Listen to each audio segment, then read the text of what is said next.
आदाब, आप देख रहे हैं मैं मीडिया का सीमांचल बुलेटिन। मैं हूं आपके साथ अरीबा खान।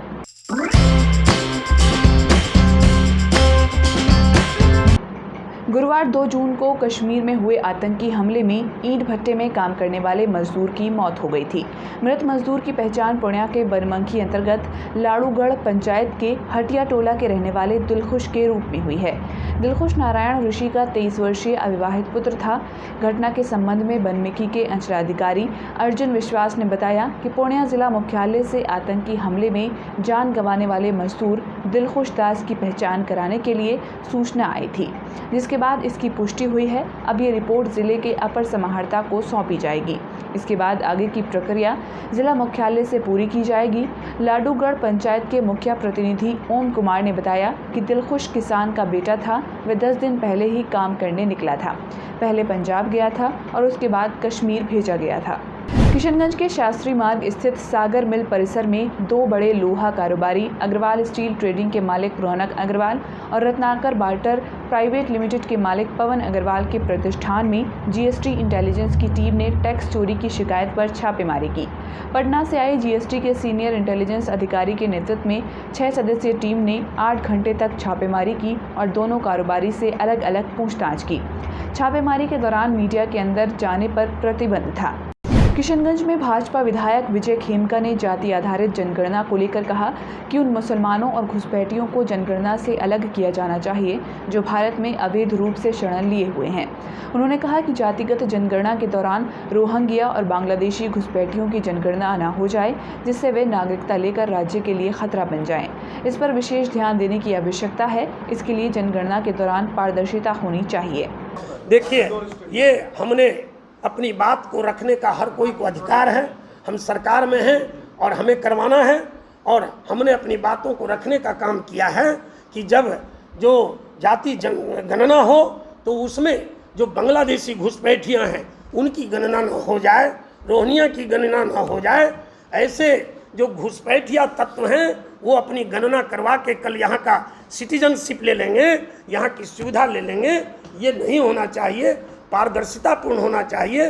और हमारा तो ये सीमावर्ती क्षेत्र है, किशनगंज उसका बॉर्डर है, और जहाँ की इस क्षेत्र में बांग्लादेश और नेपाल के माध्यम से घुसपैठिया प्रवेश करते हैं, तो हमने उसको पारदर्शिता पूर्ण करने का आग्रह किया है कि पारदर्शिता के साथ ये गणना होनी। पूर्णिया के सहायक खजांची थाना क्षेत्र के बस स्टैंड में शुक्रवार की शाम एक अज्ञात युवक का शव मिला। प्रत्यक्षदर्शियों की माने तो शव नाले में गिरा हुआ था। आसपास के लोगों ने शव को नाले से बाहर निकाला। घटना की सूचना सहायक खजांची थाना पुलिस को दी गई। प्रथम दृष्टया मृतक नशे की हालत में लग रहा था। शायद किसी नशाखुरानी गिरोह का शिकार हो सकता है। फिलहाल पुलिस जांच कर रही है। पूर्णिया के हाईवे से ट्रैक्टर को लूट लेने वाले गिरोह को पूर्णिया पुलिस ने धर दबोचा है। 6 लुटेरों के साथ लूटे गए ट्रैक्टर, बड़ी संख्या में गिट्टी और कई सामान बरामद हुआ है। पकड़े गए आरोपी कटिहार और पूर्णिया के विभिन्न इलाकों के हैं। इन सब ने बीते 6 महीनों में 4 बड़ी लूट की घटनाओं को अंजाम दिया है। पकड़ा गया मुख्य आरोपी नीरज कटिहार का रहने वाला है। वे अपने गुट के साथ पूर्णिया की सड़कों पर लूट की वारदात को अंजाम देता था और लूट का सामान कटिहार में बेचा करता था। अररिया डीएम इनायत खान के कार्यालय में शुक्रवार को जनता दरबार का आयोजन किया गया। इसमें विभिन्न प्रखंडों से कई फरियादी पहुंचे थे। जनता दरबार में जिलाधिकारी ने 57 फरियादियों की समस्याओं को सुनवाई की। उन्होंने समस्याओं को गंभीरता से सुनते हुए संबंधित पदाधिकारियों को इसके निष्पादन के लिए अविलंब कार्रवाई के निर्देश दिए। जनता दरबार में अधिकांश मामले सड़क निर्माण में अनियमितता बरतने, आंगनबाड़ी सेविका चयन में अनियमितता, आपदा अनुग्रह राशि भुगतान नहीं करने और विद्युत विपत्र से संबंधित थे।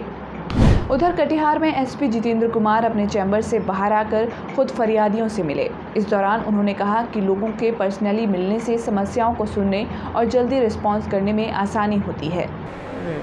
कोशिश मेरी यही रहती है कि जो समस्या है जो लोगों का, उसको ध्यान से सुने और जितना उनका समाधान हम जितना क्विक कर सकते हैं उतना जो है उनको किया जाए।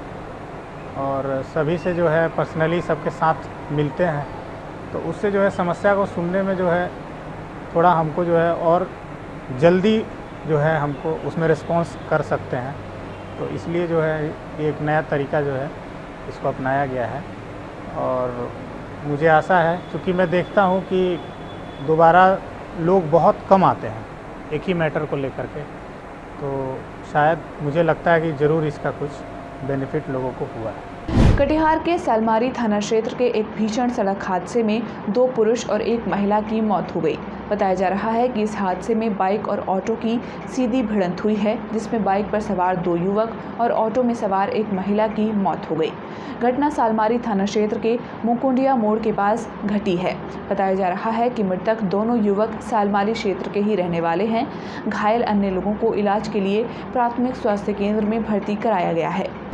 कटिहार डंडखोरा प्रखंड की केलाबाड़ी पंचायत संथाली गांव में विश्व महायज्ञ के दौरान अपनी प्राचीन परंपरा को निभाते हुए आदिवासी समाज के लोगों ने अंगार पर चलकर पूजा अर्चना की। इस मौके पर उपस्थित बाबूजी टूडू ने कहा कि इसके लिए पहले से गड्ढा खोदकर आग जलाई जाती है, जिसके बाद शुद्ध मन से लोग उस अंगार में चलकर अग्नि परीक्षा देते हुए अपने पापों का निष्पादन कर आगे के लिए बेहतर जीवन जीने का संकल्प लेते हैं।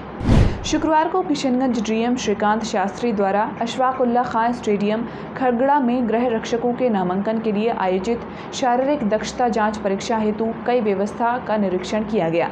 निरीक्षण के दौरान गृह रक्षकों के नामांकन के लिए उपस्थित अभ्यर्थियों के निबंधन के काउंटर पर काफ़ी भीड़ देखी गई। अभ्यर्थियों की कठिनाइयों को देखते हुए जिला समादेष्टा गृह रक्षा वाहिनी को अगले दिन से निबंध काउंटर की संख्या को बढ़ाने का निर्देश दिया गया। आज के लिए इतना ही। मैं मीडिया से व्हाट्सएप पर जुड़ने के लिए 8448552825 नंबर को अपने मोबाइल पर सेव करके अपना नाम और ज़िले का नाम हमें भेज सकते हैं। हमारे टेलीग्राम चैनल ज्वाइन करने के लिए आप डिस्क्रिप्शन और कमेंट में दिए गए लिंक में जाएं।